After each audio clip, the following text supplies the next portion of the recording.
के लोग भी पूजा करें, बिना पढ़े लिखे वाले भी करें, सब उनको सब एक्सेप्ट है, स्वीकार है। जो जिस तरह का भक्त है वैसे ही स्वीकार कर लेते नहीं। कुछ देवता तो ऐसे ही कि पढ़े लिखे लोगों को ही मान्यता देते हैं।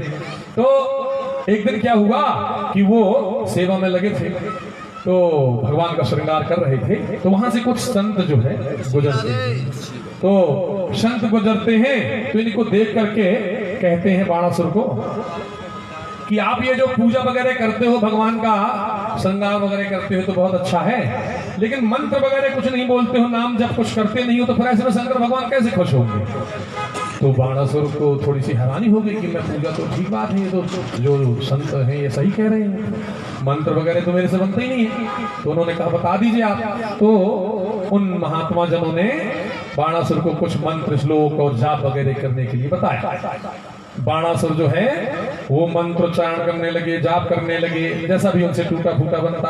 अच्छा, मंत्र करते करते करते करते जब लगातार आप करने लगोगे तो फिर जिस देवी देवता के लिए आप ऐसा करते हैं तो वो प्रसन्न हो जाते हैं।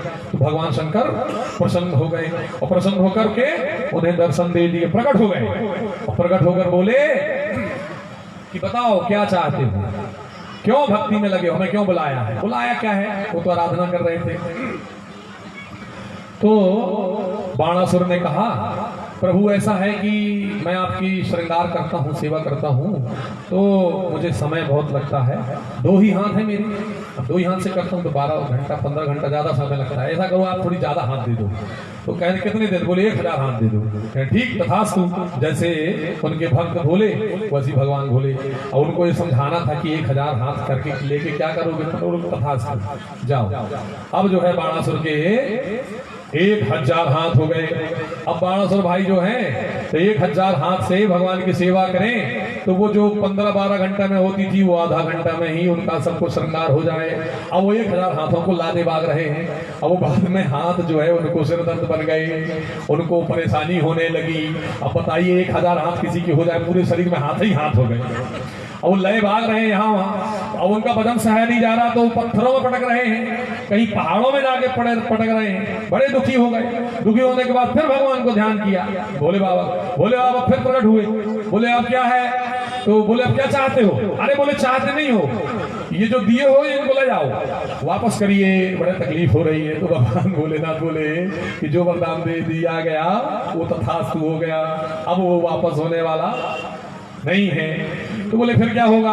तो बोले ऐसा है कि जल्दी ही तुम्हारी भगवान श्री कृष्ण से युद्ध होगा और उस युद्ध में जो है तुम्हारा ये इससे मुक्ति मिल जाएगी। तो बाणासुर ने कहा ठीक है। फिर भगवान जाने लगे तो बोले रुक जाइए प्रभु। बोले क्या है। बोले एक विनती है मेरी आपसे। बाणासुर जो थे कृष्ण की क्षमताओं को, उनकी योग्यताओं को जानते तो थे। वो सोचे अगर युद्ध हो तो ऐसा ना हो कि हमको सब वो कर दिया जाए, तो परास्त हो जाए हम। तो बाणासुर ने भगवान भोलेनाथ से कहा कि प्रभु जब भगवान कृष्ण मेरे से युद्ध करें तो आप मेरी तरफ से उनसे युद्ध करना। भगवान ने कहा ठीक, कोई बात नहीं, हम वैसा ही करेंगे। तो समय बीतता है और यहाँ पर जो है बाणासुर के एक पुत्री है, उसका नाम उषा है। तो उषा पुत्री बड़ी हो गई तो उसने जो है एक दिन स्वप्न में, अभी जो हमने बताया कि भगवान के पुत्र हुए प्रद्युम्न, प्रद्युम्न के पुत्र हुए अनिरुद्ध, तो अनिरुद्ध जो है भगवान कृष्ण के पौत्र हो गए। तो उषा नाम की जो पुत्री है बाणासुर की, वो अनिरुद्ध को स्वप्न में अपना पति रूप में देख ली। मतलब उसको ये समझ में आया कि मुझे अनिरुद्ध से विवाह करना है, भगवान कृष्ण के नाती से। भगवान कृष्ण के नाती जो है वो अनिरुद्ध है। तो जब स्वप्न में उन्होंने ऐसा देखा तो क्या किया कि उन्होंने अपने पिता से निवेदन किया, आग्रह किया, कहा कि मैंने ऐसा ऐसा सपना देखा है और मुझे जो है अनिरुद्ध से, भगवान कृष्ण के नाती से विवाह करना है। तो भगवान कृष्ण ने, तो बाणा चूंकि ये तो दैत्य है, तो दैत्यों की ऐसी शादी तो होती नहीं है, कुछ विचित्र तो होगा। तो क्या किए कि बाणासुर ने अपने सेवकों को आदेश दिया कि जाओ और अनिरुद्ध का अपहरण करके ले आओ। तो बाणासुर के जो सेवक हैं वो गए भगवान के यहाँ और उनके नाती अनिरुद्ध का अपहरण कर लिए। देखिए, हमने सुना है कि लड़कियों का अपहरण कर लेते थे पहले, अब यहाँ लड़के का अपहरण कर लिए दैत्य ने अपनी लड़की से विवाह करने के लिए। अब अनिरुद्ध को अपने पास रख लिए। जब ये खबर भगवान कृष्ण को मिली तो भगवान कृष्ण ने कहा कि हमको एक्सेप्ट है, ये रिश्ता जो है स्वीकार है और हमारी नाती को उन्नत बहू को भेज दिया जाए। तो बाणासुर ने कहा ऐसे नहीं भेजेंगे, युद्ध करना पड़ेगा, है ना, युद्ध करिए और हमें अगर हरा सकते हैं तभी आपके नाती और उन्नत बहू को हम भेजेंगे। तो भगवान कृष्ण ने कहा ठीक है, युद्ध तो करना नहीं चाहते थे लेकिन अब चैलेंज दिया जा रहा है तो करेंगे। भगवान कृष्ण जो है जाते हैं और बाणासुर सामने है। भगवान कृष्ण ने बाण खींचा और एक बाण मारा तो बाणासुर के 1000 हाथ गायब हो गए।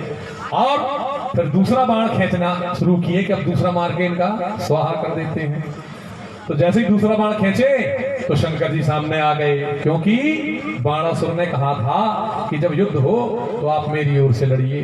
तो शंकर जी सामने आ गए, बोले रुक जाइए, काम हो गया।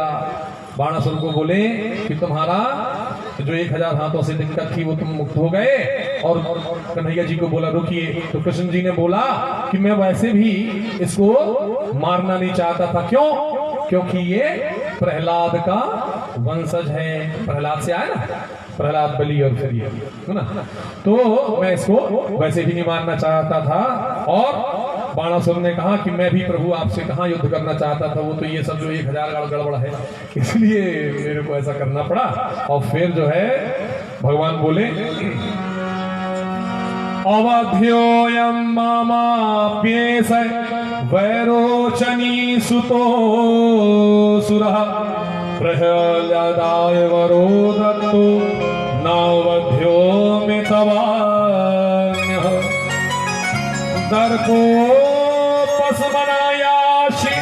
प्रवक्रा बाहवो मया सुदीतं च बलं भूरि यच्च धारायितयं भुवः। और फिर भगवान शंकर ने बाणासुर को बोला कि आप जाइए अपनी बेटी को लेकर के आइए और अनिरुद्ध को लेकर के आइए। फिर भगवान कृष्ण से कहा जय हो। और हमारे बीच में वीर बजरंग बली जी पधार रहे हैं। बोले वीर बजरंग बली की जय। प्रसंग है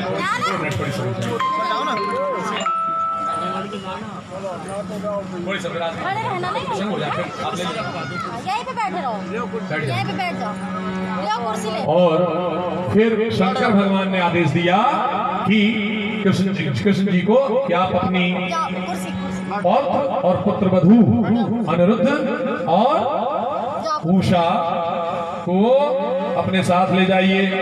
इति लब्ध्वा भयं कृष्णं प्रणम्यं शिरसा सुरा प्रादुर्निं रथमारोप्य सवद्धा समुपानयत् अक्षौहिण्या परिवृत्तं सुवासा समलंकृतं सपत्नीकं पुरस्कृत्य ययो रुद्रानुमोदितः। और इस प्रकार भगवान के पौत्र अनिरुद्ध का विवाह एक दैत्य की कन्या उषा के साथ हो गया। फिर भगवान का वंश आगे बढ़ता है और आगे जाकर के फिर हम भगवान की आगे की कथाएं सुनेंगे। हाँ।